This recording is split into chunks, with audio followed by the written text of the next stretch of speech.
Everybody loves Mario Kart. It's one of the quintessential party games, enjoyed equally by the kind of people who spend 200 quid on graphics cards, and the kind of people who bought a Wii just for Wii Sports or a PS2 because they needed a cheapish DVD player.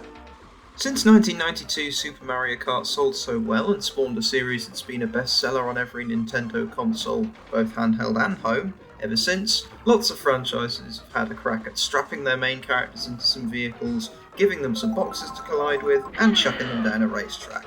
From video game icons like Bomberman, Crash Bandicoot, and Moorhun, to characters from all across the media spectrum like Jiminy Cricket, Garfield, and the Eminent what?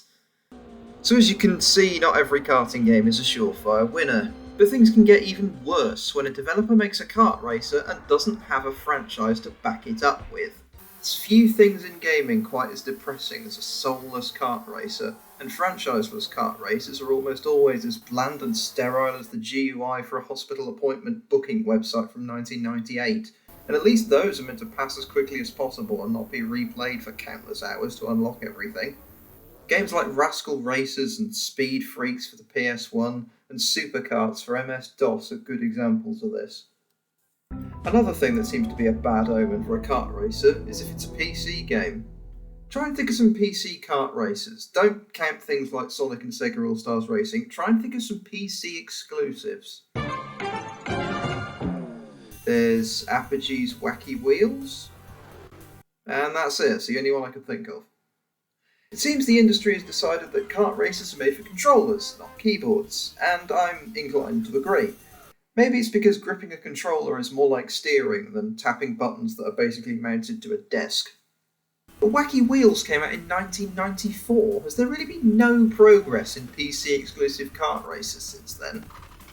Well, not from what I've seen.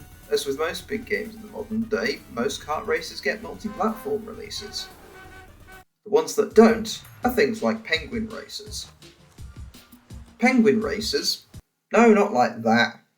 Was developed by E-Zone and was a free game that was distributed online in some form or another. Though it's a free web game, it isn't a Flash game, as evidenced by everything being in true 3D, which Flash would struggle with. It instead runs on something called the 3D Groove engine, which, according to a frankly dubious source I found online, was created by a company called the Groove Alliance that was active from between 1998 and 2009.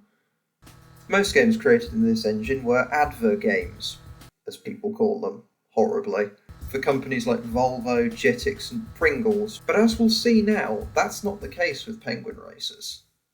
Penguin Racers opens onto a title screen where you're greeted with a selection of buttons and a slightly gormless looking penguin.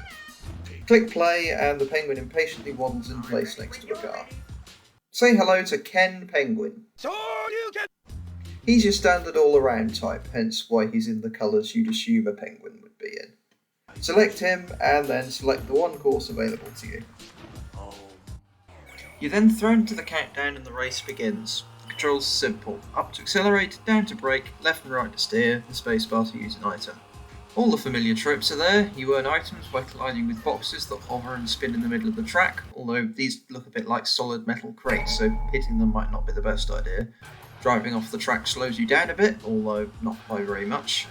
And in the tradition of the Grand Rubber Band, if the other players aren't in front of you, they're right behind you. However, in my experience, getting into the lead is fairly easy, and staying there ain't too difficult either, Jimmy. One way to get into the lead is with the items. There aren't many, but they're all decent and they all serve a purpose. There's the boost, which is like Mario Kart's mushroom. There's the ice ball, which works like a green shell, but it bounces instead of glides and stays on the track after it runs out of momentum. There's the snowball, that's like the red shell. And there's a shield, which doesn't have a direct Mario Kart equivalent, but every other kart race has a shield, and you can guess what that does. Weirdly, there's no equivalent to the banana, but you don't feel like you're missing anything in the item department when you're racing. So that's the item roster. What's the character roster like? Well, whereas the item roster is reminiscent of Mario Kart, I can't help but notice the Sonic the Hedgehog-like vibes coming from the characters. Ken Penguin is the one who fits this the least, being an all-arounder with a weird voice, so he's more like Mario than Sonic. However, the second character you unlock is Pen Penguin, an irritatingly voiced pink, light and fast character that's a bit like Amy Rose. The third is the Knuckles-like tough but nice guy Len Penguin. Then there's yellow dumpy dumbass Sven Penguin, who even has Big the Cat's voice.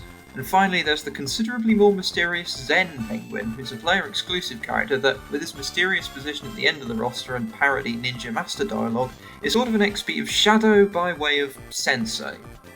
He's also red, which helps.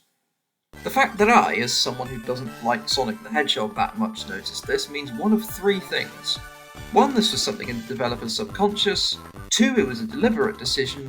3, these are just typical character archetypes and it's a coincidence and you could just as easily compare them to Transformers or Ninja Turtles. 2 franchises that I actually like. Enough about the characters, let's get racing. If we're gonna ride, viewers, ride in style. Well, the controls are very responsive, turning feels great, the top speed is fast but not too fast, and, like every other kart racer ever made, you never need to use the brake button. Why do they all have those? When do you ever need them? Sometimes when you're hit by a snowball or an ice ball, you spin around and the kart's big turning circle means that facing the right way again takes longer than you might like, but in my opinion that just adds to the challenge. It's not like in, say, GTA Vice City on mobile, where you'll spend 70% of your time in a car reorientating yourself, as if your sat-nav drove you backwards into a service station on the M4. Other than that, there's not much to the racing. Follow the track, time your attacks fairly wisely, hit all the boost pads, otherwise you will fall behind, and you should speed forth to victory. The main area the game falls down in is in the variety of tracks. The first one, Crystal Waves, is a road running along an iceberg, with the titular crystals just acting as decoration beyond the boundaries. It's nice, it's thematically appropriate, it's something simple to begin with, that's a good start. The second track is mountainous with some forests and a big bloody hill at the end, which is a shock both the driver are planning to jump off of. The third track is basically just Crystal Waves again, or snowy roads on icebergs with the sea in the background, which frankly is a bit disappointing. There is a tunnel though, so it's not entirely devoid of cool stuff. The main issue with track 3, however, is that for some reason, although I've tried with all 5 characters, I can't beat it. Not even the mighty Zen Penguin can conquer it, even with his words of wisdom. So, Penguin Racers. For a free PC game, it's pretty good. The characters, though very simple, have distinct personalities. I even know how I'd rank them. The actual racing is good fun, the controls are tight and responsive, and though the items aren't unique, they're still good. The only real problem is that the tracks are quite similar. Although I say this as someone who hasn't reached the volcano track yet, that one really must have its own thing going on. And all good kart racers need a volcano level.